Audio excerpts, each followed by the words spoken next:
Hemos traído a un especialista en el tema, un especialista en creación de programas educativos, para que nos ayude a entender si esta semana de clases no presenciales ha sido positiva en algunos casos, y en cuáles, y negativa, por supuesto, en cuáles otros. Antonio Kulki está con nosotros. Hola, Antonio, ¿cómo estás? ¿Qué tal? ¿Cómo estás, Fabricio? Gracias por la invitación aquí a Betel Radio. Espero tal vez poder dar algunas luces, buenas, malas, viendo también las ventajas y desventajas de esta semana. A ver, en Ventanilla, Antonio, una madre de familia informó esta semana que sus hijos no habían podido ir a clases virtuales toda la semana porque no solamente no tenía equipos, no tenía todos los celulares que necesitaba para los 3, 4 hijos que tenía en casa, sino tampoco tenía luz en la casa.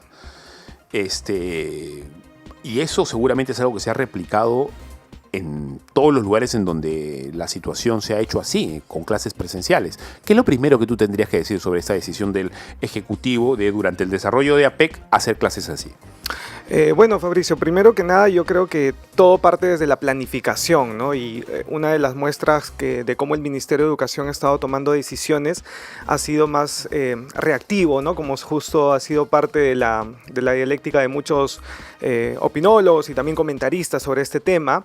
Yo considero que tal vez, digo la planificación porque si ya pasó antes en un paro que tuvieron que avisarlo una hora antes de inicio de clases, cuando ya todos tal vez estaban en camino, que pasó en el último paro, por ejemplo, que muchos niños se quedaron inclusive varados en paraderos, no sabían si regresar a su casa, cómo regresar a su casa, porque los van a recoger, papá, mamá no están en casa. Entonces, partiendo de allí, lo que pasó ahora, yo dicto clases de emprendimiento los días lunes en un colegio privado, y pasó eso, ¿no? Que había una incertidumbre hasta el día viernes, inclusive, que recién la norma salió el día jueves, cerca de las 6 de la tarde, cuando ya profesores, directores están fuera de horario laboral. Sí. Entonces, no había momento para poder planificar clases virtuales un fin de semana. O sea, es exigirle a un profesor que trabaje sábado y domingo planificando cómo trabajar clases virtuales. ¿Es más chamba hacer una clase virtual para el profesor? Bueno, más que más chamba, yo diría ver qué temas se van a tocar en la semana, elegir nuevas materias. Entonces no solamente es cargarle de trabajo al profesor, sino también identificar, ¿no?, cuáles son las actividades que pueden funcionar mejor de manera remota a dictar una clase, ¿no? Porque tal vez ahí, para que se entienda, dos cosas distintas. Hacer una clase virtual es llevarlo presencial a un entorno digital. No puedes tener 45 minutos a un niño sentado frente a una pantalla si no hay interacción permanente. Sí, entonces, claro, limita, si te das cuenta, el gancho con el estudiante para darle la oportunidad que desarrolle mejor sus capacidades. Quizá un estudiante de 14, 15 años, pero un chiquito de 6, 7, 8, ¿cómo haces para mantenerlo tranquilo y sobre todo concentrado? Efectivamente, ahí eso. Justo esta semana, también dato peculiar, mi hermano es docente inicial, entonces le pedí una opinión por audio y me decía que la forma como ellos trabajaron, también en una escuela privada, algo similar en escuelas públicas, es desarrollando algunas actividades lúdicas en casa, ¿no? Oye, cuenta cuántas ollas hay en tu cocina, tráelas, claro, muéstralas en pantalla. Entonces, por ahí que hay cierta didáctica, pero como te reitero, pasa en instituciones privadas que tal vez tienen cierta estrategia de cómo se trabajó en pandemia. Pero en las escuelas públicas la realidad es la que comentas. La mayor cantidad de padres de familia no tienen solo un niño, tienen varios niños. Entonces, ¿cómo controlar en casa al mismo tiempo a todos los niños? No tienes varios celulares para cada niño, para empezar. Los dispositivos móviles en tiempo real no va a ser suficiente porque no le va a alcanzar, ¿no? O ves la clase de uno y todos están viendo esa clase, pero no necesariamente es adecuada a su edad, ¿no? Además, esto ha traído una serie de preguntas. ¿Hace sentido que las clases se hayan mandado a la virtualidad? Porque, o sea, ¿para qué? ¿Cuál era la razón? ¿Marchas? O sea, y por último, si habían marchas muy, muy fuertes o iban a causar desmadres y todo lo demás, la ciudad entera, ¿qué tenía que hacer un colegio de Ancón, un colegio de Punta Negra, un colegio de San Gabriel Alto, qué sé yo, un colegio en Chosica, con lo que estaba pasando enteramente en el centro de Lima? A ver, si se sacan los pelos en el centro de Lima o se terminaban sacando los pelos los manifestantes con los policías, era algo que quedaba en un radio de varias manzanas y ya está. ¿Por qué perjudicar a los chicos que están en los extramuros de la ciudad incluso? Sí, efectivamente, lo que manifiestas también denota, como te mencionaba, lo del inicio, ¿no? La falta de planificación o las formas como desarrollar una mejor estrategia. Lo ideal, como justo estuve viendo algunas entrevistas que también se dio aquí en la semana, hubiese sido focalizar los distritos de Lima Centro, ¿no?, que ya estaban afectadas directamente por el tráfico. Bueno, ellos que se queden en modalidad remota, pero no los cerca de 2,5 millones de estudiantes, que si bien es cierto, el primer ministro manifestó que ya hay conectividad, ¿no? Cerca del 80% de niños y adolescentes tienen acceso a dispositivos móviles o internet, pero no necesariamente esto se puede llevar a la práctica para que se perjudiquen a los otros estudiantes de la periferia, que no necesariamente se ven afectados por el tráfico. Si bien es cierto, había una amenaza de paro, pero ante ello tal vez, como hemos visto en las noticias, normalmente el paro entre las 11 y las 4 de la tarde recién se retoma. Entonces en horario escolar se pudo haber reducido las horas de escuela, ¿no? Hasta mediodía tal vez, que sabemos que son las horas punta en las que el paro sí efectivamente, las marchas y todo inicia, para de cierta forma no afectar a los escolares que están fuera de estas zonas de Lima Centro, donde precisamente se está moviendo todo el tema de APEC. Entonces ahí se pudo haber dimensionado mejor la forma como aplicar esta norma solamente para aquellos distritos focalizados, ¿no? Ahora, ¿le trajo algo bueno a los chicos no ir al colegio presencial una semana? Yo creo que sí, Fabricio. Ejemplo, ahí tal vez sería interesante conocer el punto positivo. Para entrar a un también. debate. Mira, en mi experiencia, al menos dictando clases el día lunes para 100 chicos, todo secundaria, enseño temas de emprendimiento relacionado a educación para el trabajo. Me pasó a desarrollar algunas actividades porque ya me habían avisado. Entonces, ¿qué hice? Implementé una pizarra digital. Normalmente yo en una clase presencial de 40 minutos con 30 alumnos, sacarlos a pizarra uno por uno, imagínate. Sí, media claro. hora se me acabó la clase. Con una pizarra digital, los 30 chicos estaban participando al mismo tiempo y todos con su nombre y apellido. Entonces, el medio digital te ayuda a uno masificar la educación, al mismo tiempo que al tú escribir algo en una pizarra digital donde mis otros compañeros lo están viendo, te motiva a que, ok, mira, ahí está lo que yo pienso, ahí está lo que yo opino. Otra de las cosas que sí siento que funciona es que durante el momento que ellos hacen sus tareas en presencial, hace un par de semanas, en este último bimestre, se me ocurrió, por algunas noticias que vi, la forma como fomentar el uso de la inteligencia artificial. Pregunté, chicos, levanten la mano quienes usan inteligencia artificial. Se reían, murmuraban. ¿Qué pasa? No, profesor, es que no es normal que nos dejen tareas con IA, pero las hacen con IA, ¿no? Sí, entonces para entrar en confianza, uno por uno, a los 100 chicos les pregunté qué IAs utilizan. ChatGPT y Meta, que son las que están ahora por WhatsApp. Sí. Ya después se me dio toda esa sesión de clase el día Llama, lunes, ¿no? uno por uno.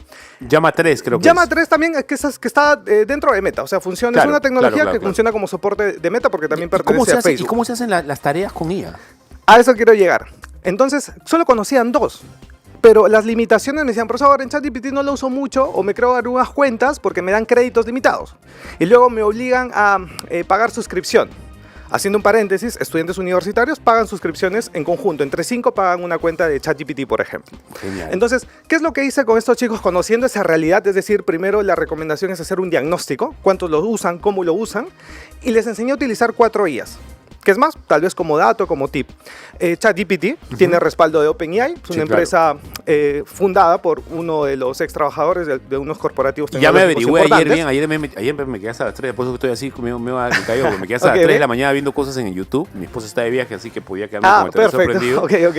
Y me averigüé que, OpenAI tiene solamente de adelanto 6 meses nada más respecto de lo que está soltando. Exacto. O sea, no, a veces nosotros pensamos ¿en qué Es estarán? la guerra de las IAs. ¿En qué estarán? ¿No? ¿Qué cosas tendrán escondido ahí adentro? Ciertamente tienen avances, pero no son los que nosotros pensamos. Lo cual significa que debido a Elon Musk, que propuso una inteligencia de código abierto, como le dicen, estamos avanzando bastante y estamos conociendo casi en horario, en tiempo real, lo que está ocurriendo con la IA dentro Tal de cual. las empresas. Porque ya tenemos acceso a través de la tecnología, ¿no? Entonces, hay empresas pioneras como OpenAI, que fue una de las primeras que lanzó suscripciones para utilizar o interactuar con Exacto. herramientas de inteligencia artificial. La otra que recomiendo es Gemini de Google, ¿ok? Porque tiene un ¿Cuál es la respaldo. diferencia? No existe mucha en realidad, porque tienen funcionalidades similares. El tema es que Gemini funciona también dentro de Google Drive.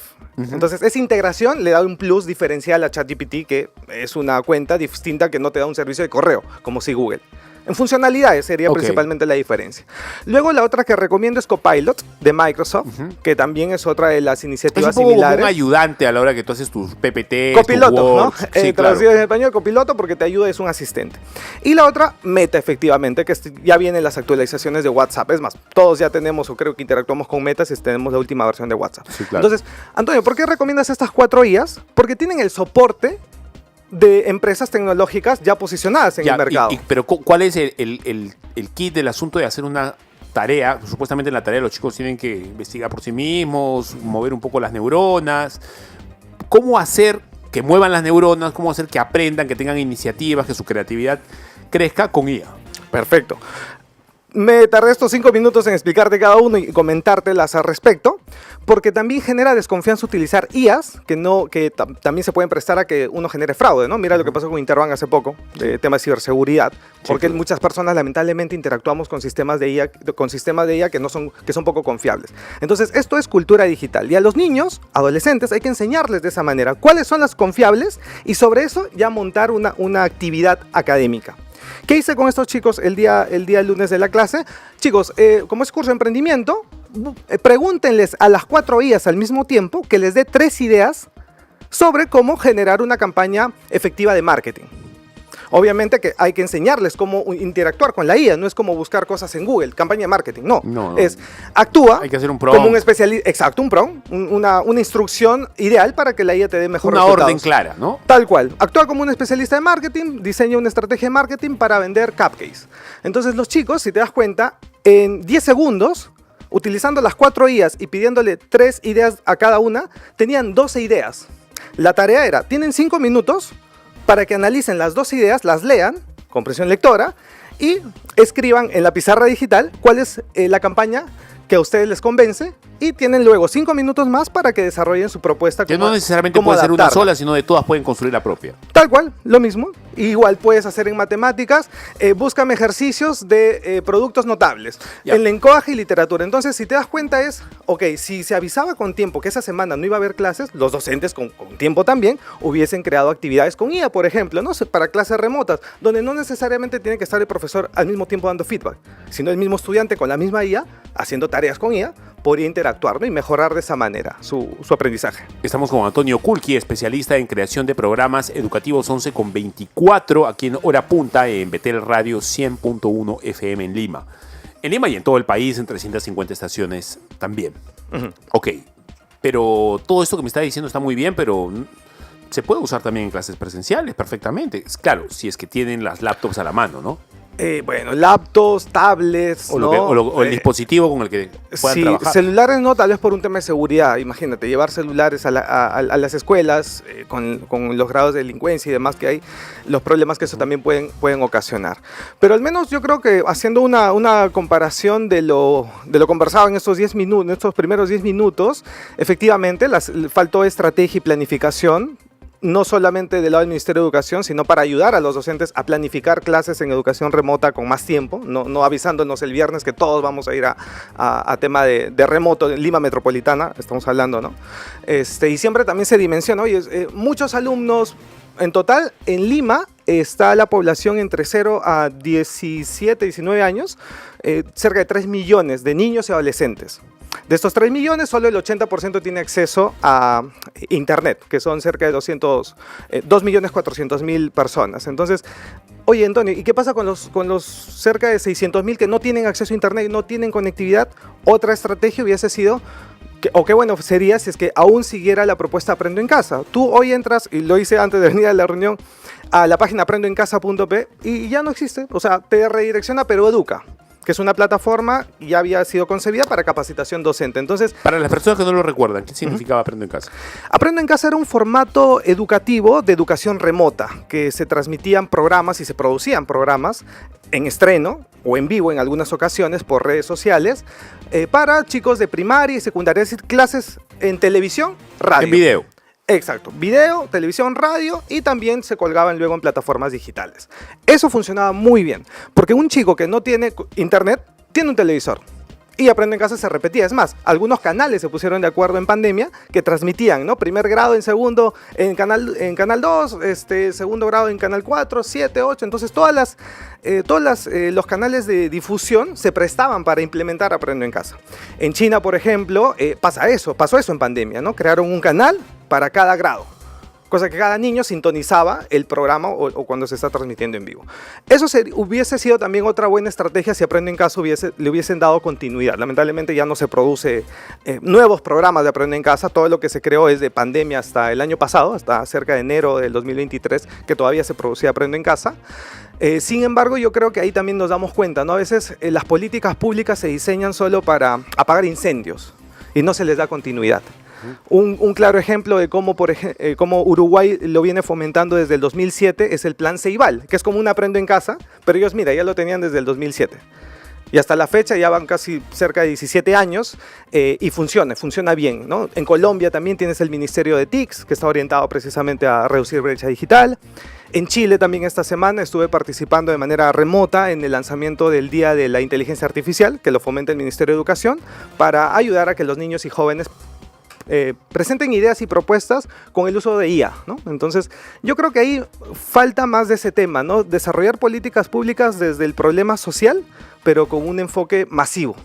No puedo llegar con internet al 100% de alumnos, pues también utilizo la televisión. O le doy continuidad a programas como Aprendo en Casa. O ¿no? incluso podrías en paralelo hacer las dos cosas, ¿no? O sea, sería genial que haya una disposición, porque tu idea está muy buena, Antonio, de 4 o 5 de la tarde todos los canales, por orden del Estado, que los canales tengan 1 hora para reforzar cada uno en el grado que tenga que tocarle lo que los chicos reciben en las clases de la mañana. Actividades concretas, o sea, en 1 hora en cada canal tú podrías mostrar, ok, primero y segundo y secundaria, es decir, puedes inclusive mezclarlos, ¿no? Porque hay colegios de escuelas privadas, que justo me comentabas algunas iniciativas de escuelas en casa, ¿no?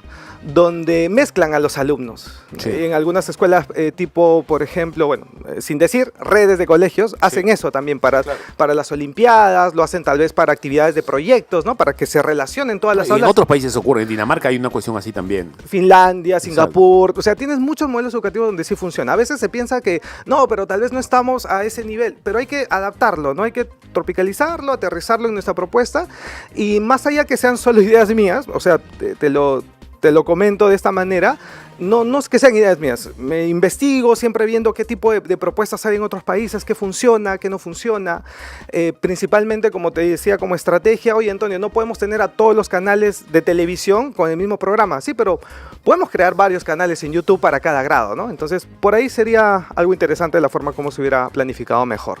Estamos en Betel Radio 100.1 FM en todo el territorio nacional. A ver, si tú estás escuchando la radio y quieres que tu comentario o quieres aparecer, que tu llamada aparezca, me encantaría oírte, la verdad. Me encantaría saber qué cosa está pensando la gente de esta entrevista y de las entrevistas que tenemos y la que vendrá al final. Así que puedes llamarnos al 01 61 31 701, el número que aparece en pantalla, y 01 61 31 709. Repito, 01 61 31 709 y 701. Son dos números, el mismo, solamente que cambia al final el 1 y el 9. Llámanos, estamos para oír tus llamadas y escuchar tus comentarios, tus precisiones, incluso tus críticas si hay puntos en discordia, con todo honor los voy a escuchar y por supuesto iniciaremos una sana conversación. Antonio Kulki está con nosotros, especialista en creación de programas educativos. ¿Cómo has visto el trabajo educativo de Morgan Quero en los últimos meses? Bueno, principalmente, como estábamos conversando hace unos momentos, siento que las políticas públicas desde el Ministerio de Educación están apagando incendios. Hay algunas otras iniciativas interesantes, como por ejemplo lo que está haciendo la DREL con los centros, los CEPROS, los centros técnicos productivos, que ahora ya están viendo la opción de dar certificados técnicos a los chicos destacados de escuelas públicas, ¿no? Eso me parece una iniciativa interesante que lo iniciaron. Este año están con 121 colegios piloto aquí en Lima Metropolitana. Entonces, eso es algo interesante. ¿Por qué? Porque fomenta la empleabilidad, que es algo que siempre a veces decimos, ¿no? Oye, hay cursos virtuales para que ya consigan un primer empleo. Te comento, hace un par de días estuve en la feria APEC, la Feria Ciudadano, que está aquí en el Pericultorio Pérez Alaníbar, a la cual invito a que puedan participar también, donde me pasé por cada uno de los stands de los ministerios. Y a veces siento que termina todo en que, ok, estoy haciendo mi trabajo, acá están los cursos. Y ya cuando iba la pregunta, ¿no? Oye, pero esos cursos me dan certificado para la empleabilidad. No, es que no son propios, son de plataformas X que hemos conseguido, específicamente del el programa que es Capacítate, del Ministerio de Trabajo. Ajá. Entonces ahí te das cuenta que tal vez es como, ok, acá está la solución, pero ¿funciona, no funciona? O sea, no medir eso es lo que también conlleva a uno a pensar de que, ok, es solamente como para cumplir. Estoy haciendo mi trabajo de dar capacitaciones. No son mías, son de X plataformas, pero las estoy recomendando. Entonces, eso no es una solución. Una solución tal vez sería que esas propuestas se difundan por radio, televisión, haya toda una Sería campaña. espectacular. Eso sería genial. Claro, Usar los medios de comunicación en pos de nuestra educación. Así como hay sería una bueno. brecha, así como hay un espacio para ahora que vienen las elecciones, seguro vamos a tener cada 5 minutos publicidades de los partidos, pues lo mismo sería como parte de una política pública, ¿no? Que los canales de difusión difundan los programas de los ministerios para ver resultados tangibles. Eso sería una estrategia interesante también. Antonio, la verdad te agradezco por tu participación aquí. ¿Tenemos una llamada? ¿Sí? Sí, tenemos una llamada. Bueno, antes de entrar a la llamada, te hago una última pregunta entonces. Sí, perfecto. El 78.7% de la población de más de 6 años en el Perú ya usa Internet de manera habitual. Se ha incrementado esto en 4.1 puntos porcentuales en relación del trimestre del año anterior, que era de 74%. A ver, es un montón de chiquitos que están usando Internet. Eso es bueno y no sé si es tan bueno también. Un chico de 5 o 6 años esté usando Internet. Es nuestra realidad, es nuestra realidad. Es la realidad, sí, es verdad. Tengo un sobrino de 4 años, Adrián, que él ya no interactúa con un computador touch, sino hablando. Alexa, ponme tal dibujo. Alexa, ponme esto. Alexa, enséñame los números, las vocales. No es un profesor, es un robot, es un aparatito, un hardware. Entonces, si te das cuenta, la tecnología ya está haciendo que los nativos digitales, esta nueva generación de niños y adolescentes, interactúen con la tecnología de una manera distinta, única. Porque antes no teníamos estos dispositivos. Entonces, yo considero que planteando estrategias sobre el uso de esta tecnología puede ayudar a paliar estas estadísticas, ¿no? O contrapesarlas en realidad. Tenemos nuestra primera llamada. El señor Augusto de Zárate nos está llamando. ¿Cómo está usted? Muy buenos días, don Augusto. Dios le bendiga. De igual manera, que Dios te bendiga, Fabricio. Mira, genial hoy día la invitación que has hecho al joven entrevistador especialista en educación. Sinceramente genial. Pienso que hasta donde pueda, Fabricio, invites así de este tipo de jóvenes especialistas, ya sea en educación, todo lo relacionado a lo cultural, porque de esa manera nos ayuda a nosotros a, digamos, a desarrollar mejor nuestro pensamiento, además de tenerlo a Jesucristo en nuestros corazones. Eso es todo, Fabricio. Gracias. Muchas gracias, mi hermano. Dios te bendiga. Tu opinión, Antonio, por favor. Bueno, gracias ahí por los saludos. Uno desde donde está, o al menos una nueva generación aquí de jóvenes queriendo aportar a la educación. Yo creo que es valioso siempre a veces ese reconocimiento y sobre todo también que se abran estos espacios para no solamente contar ideas, ¿no? Sino mencionar lo que ya funciona en otros países y que se pueda aplicar acá. A ver, estamos hablando de los chicos y un poco el manejo que ya tienen de inteligencia artificial y de dispositivos desde corta edad, dispositivos conectados a Internet, obviamente, esa es la data, ¿no? A ver, y todo este asunto de las consecuencias de la pantalla hipnótica, ¿no? Frente a un cerebro que está en formación de un chico de 5, 6, 4 años. Está no solamente la luz que te puede causar problemas en los ojos, en el cerebro, etcétera, sino estos subidones, estos shocks de dopamina que los chicos están recibiendo permanentemente en el cerebro luego de estar expuestos a una máquina que les da permanentemente estímulos positivos, ¿no? Uh-huh. ¿Eso puede terminar siendo un problema para el niño también o es una teoría de la conspiración? No, es un problema real. Justo ahí compartí algunas estadísticas. Se ha duplicado la cantidad de niños que han tenido acceso a Internet ya post-pandemia. Y también lo triste, y por ahí que recomiendo, hay una serie llamada El dilema de las redes sociales en Netflix, donde pasan una estadística un poco desfasada, pero interesante y lamentable también. La tasa de suicidio en Estados Unidos se incrementó entre el 6 y 12 años en 150%. Wow. Y de adolescentes entre los 12 y 19 años se incrementó un 70%. Ahora, tú dices, oye, ¿y esto qué comparación o qué relación tiene con las redes sociales o la tecnología? Pues hay un punto de quiebre a partir del 2009, cuando ya empiezan a escalar de usuarios las redes sociales como Facebook, Twitter, Instagram y algunas otras que ya fueron apareciendo como TikTok. Entonces, es una realidad de salud mental hoy en día que muchos países lamentablemente estamos padeciendo. Y yo considero que es principalmente por los modelos, por el modelo educativo, ¿no? Que no busca cómo adaptar mejor el uso de las herramientas digitales. Si tienes opiniones, puedes llamarnos al 01 61 31 701. Estamos abriendo los teléfonos para conocer tu opinión sobre no solamente una semana sin clases presenciales, sino el tema de la educación y la inteligencia artificial. Estamos con un experto, Antonio Kulki, especialista en creación de programas educativos. Tenemos una llamada desde San Miguel, me dicen. Dios les bendiga, muy buenos días. Hola, ¿qué tal, Fabricio? Te saluda Moisés Rojas. Sí, hola, Moisés. ¿Qué tal? Cuéntanos. Primero felicitarte por tu programa. De verdad, ya era necesario que un programa cristiano toque no solamente estos temas, sino temas políticos que a nosotros como cristianos nos deberían incumbir, o sea, debería interesarnos y participar en estos temas. Te felicito. Gracias. Gracias, Moisés. Y en el tema de la IA, yo creo que tenemos que tener un poco de cuidado nosotros como cristianos. Primero porque yo estaba viendo un reportaje, en YouTube, donde le hacen algunos tipos de preguntas a la IA acerca de la religión y específicamente de Jesús, y parece que la IA da una respuesta a un comentario programado. Un ejemplo de esto es, ¿qué opinas acerca de Jesús? O ¿qué opinas acerca de Buda? ¿No? Hasta te da mejores comentarios acerca de otra religión, pero de Jesús no.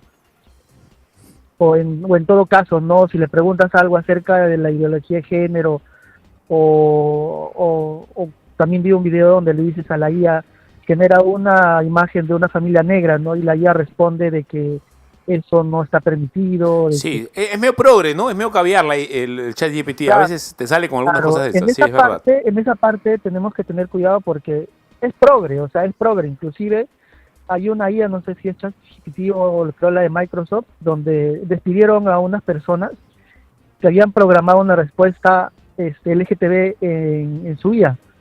Entonces, era sobre los morenos, ¿no? O sea, le dicen genera una familia negra en imagen, una familia afrodescendiente. Y no, eso es racismo, le dio una respuesta así progre.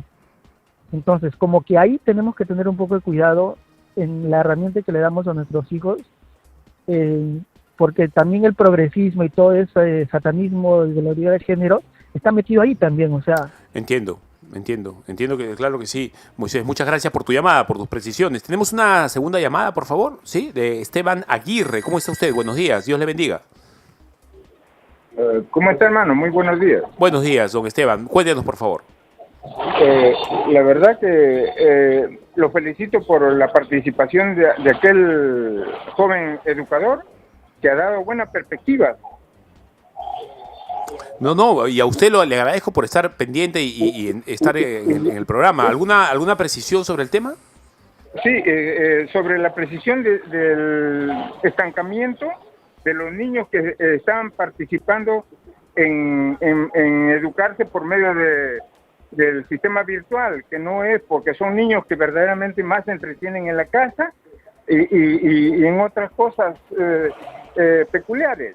Pero en este caso, el sistema que acaba de plantear el docente, el profesor, en tomar medidas para educar por medio del sistema más cercano, que es la televisión.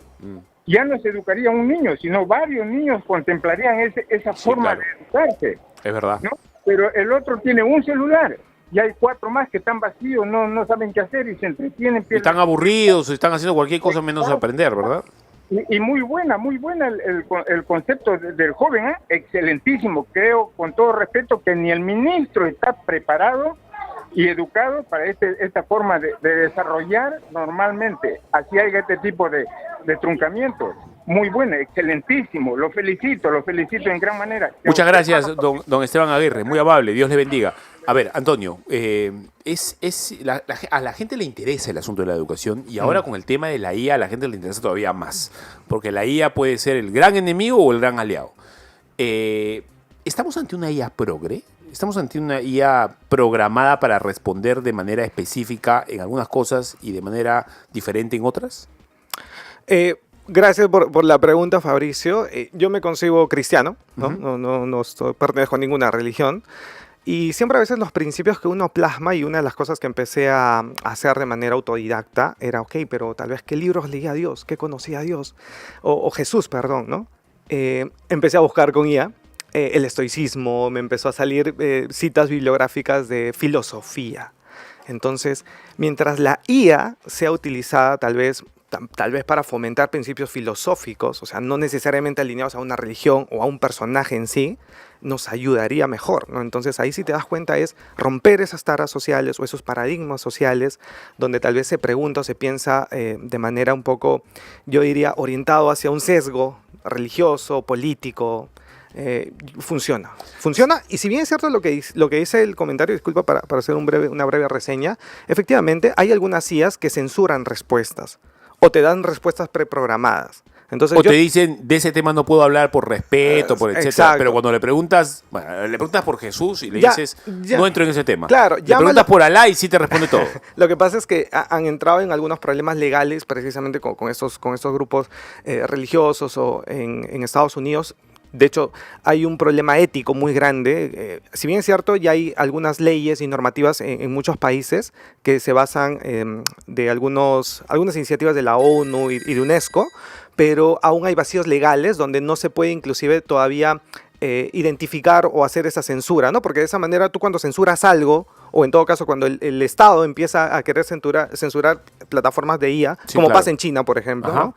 Es ahí donde también limitas la capacidad de las personas, ¿no? Para interactuar mejor con estas plataformas. Antonio, el tema de la censura es un temón, porque ¿cuál es el límite? O sea, ¿cuándo es censura y cuándo no lo es? Eso es bien, ese es un campo bien así. Un ejercicio práctico para las personas que nos están oyendo, nos están viendo por redes. A las 4 IAs que mencioné, ChatGPT, Gemini, Copilot y Meta, en su WhatsApp, pregúntenle, háganle la pregunta y van a ver cuál está más o menos censurada, o como ustedes lo quieran llamar, cuál es más o menos Javier. Que esa es una de las cosas. O más o menos conservador, en todos casos. Mira, tal cual. Antes de entrar a la siguiente llamada, que nos están dando varias llamadas, puede usted compartir con nosotros sus precisiones o comentarios en el 01 61 31 701 o 709, el mismo número, 01 61 31 709, también lo puede hacer ahí.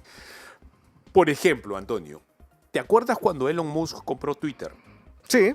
El escándalo y los berrinches y los gritos, porque él había considerado que era demasiado progresista Twitter, ¿verdad? O sea, tiraban demasiado para un aspecto de ciertos candidatos o pensamientos en Estados Unidos, y compró supuestamente en aras del free speech, de la libertad de opinión. Sin censura puedes decir lo que tú quieras. Claro, eso es lo que dijo en su momento. Ahora Twitter se ha convertido en una especie de rebotador, de parlante del otro lado, ¿no? ¿Verdad? Del lado republicano de las cosas en Estados Unidos, o conservador.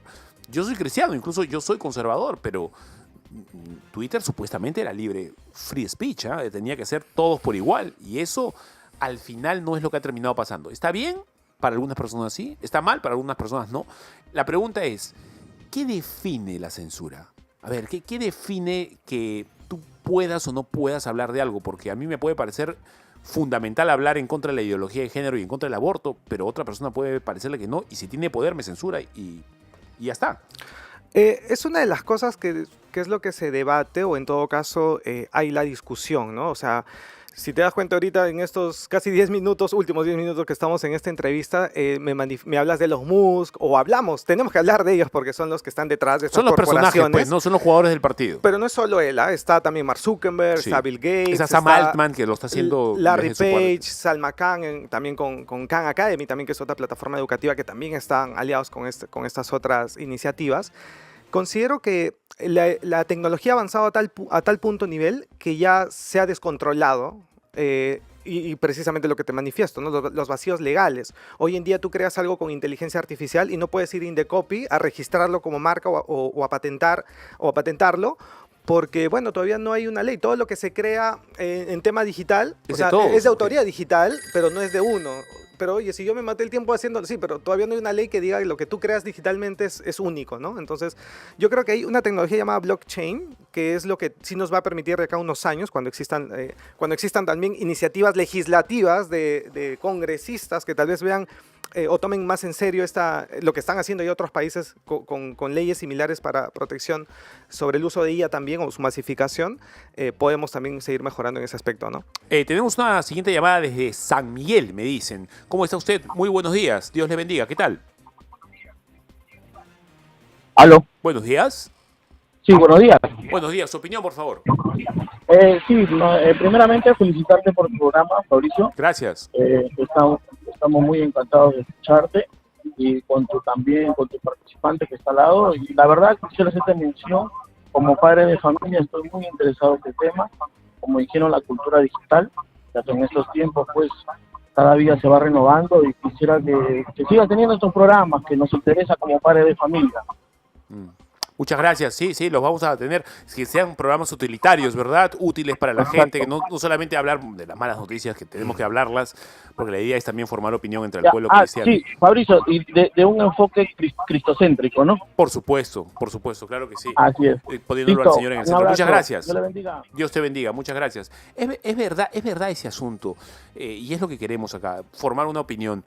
Desde el punto de vista bíblico, por supuesto. Antonio Kulki está con nosotros, especialista en creación de programas educativos. Estamos hablando un poco sobre las bondades o incluso beneficios y además los problemas que ha traído tener a los chicos en casa escuchando clases virtuales en vez de haber ido al colegio. Y la conversación ha derivado ahora en la necesidad o en los peligros también de usar inteligencia artificial en la educación, sobre todo en educación virtual como la que hemos tenido esta semana. Al final, ¿es positiva la IA para la educación o deberíamos mantenerla alejada por lo menos los primeros años de nuestros chicos hasta que ellos formen sus propias maneras y formas? Sí, de hecho las recomendaciones que muchos especialistas dan es eso, ¿no? No darle pantallas o a los niños hasta los 8 años, 9 años, precisamente para no ya ir generándoles dependencias. Otras recomendaciones que dan es, para nosotros también los adultos, ¿no? Quitar la opción de notificaciones inmediatas, ¿no? Que suene el celular, que tú y yo ahorita estemos conversando y veas que te está vibrando el celular a cada rato con notificaciones. Imagínate la ansiedad que tú tienes al no ver tu celular y ver 5 notificaciones en circulito, 5. Los niños y adolescentes que tienen celulares cuando llegan a sus casas pueden tener hasta 100 notificaciones por ahí. Entonces, la ansiedad que le genera al niño llegar a casa para agarrar el celular. No, claro. Entonces, ahí te das cuenta el grave problema de salud mental que está ocasionando el uso de redes sociales. Y un niño no tiene por qué estar ansioso. Un niño tiene que jugar, tiene que pasarla bien, porque es niño. Liberar sus formas sus capacidades a través de juegos o medios interactivos. Entonces, yo considero que estamos todavía en un proceso de transformación digital. O sea, no es que no lo hagamos porque no se quiera, sino específicamente no se hace porque falta aún de estudios y evidencia científica, que es lo que las universidades, institutos o inclusive entidades públicas también es lo que se debe difundir, ¿no? Bien, Antonio, muchas gracias. Ha sido muy amable tu participación. Sí, por quisiera favor, tal vez aprovechar antes de terminar. Pueden también seguirnos en nuestro canal. Nosotros también represento una empresa, Tander.com. Somos una empresa de tecnología y manufactura de software, que también tenemos programas orientados a capacitación docente en el uso de IA.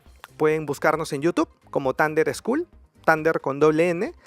También estoy desarrollando algunas consultorías para IRTP, para TV Perú. Justo te comentaba hace un momento, yo pertenezco parte del equipo de producción del programa Que Gane el Mejor. Es un programa educativo, Sí. Es un programa educativo que utiliza precisamente inteligencia artificial. Tenemos la primera conductora con inteligencia artificial. Coordinemos para ver de si se TV Perú, viene en esta semana para poder Eva. hablar del programa. Sí, perfecto. Y bueno, ahí los dejo. Pueden buscar en YouTube Que Gane el Mejor o en Facebook. Está un programa orientado al desarrollo de capacidades tanto para comprensión lectora, matemáticas, de lunes a viernes de 5:30 a 7 de la noche. Esta semana por temas de APEC no hemos salido en vivo, pero estamos siempre al aire por la señal de TV Perú y Canal IP. Ok, muchas gracias, Gracias Antonio. a ti Muy por la amable. invitación, Dios te Fabricio. bendiga.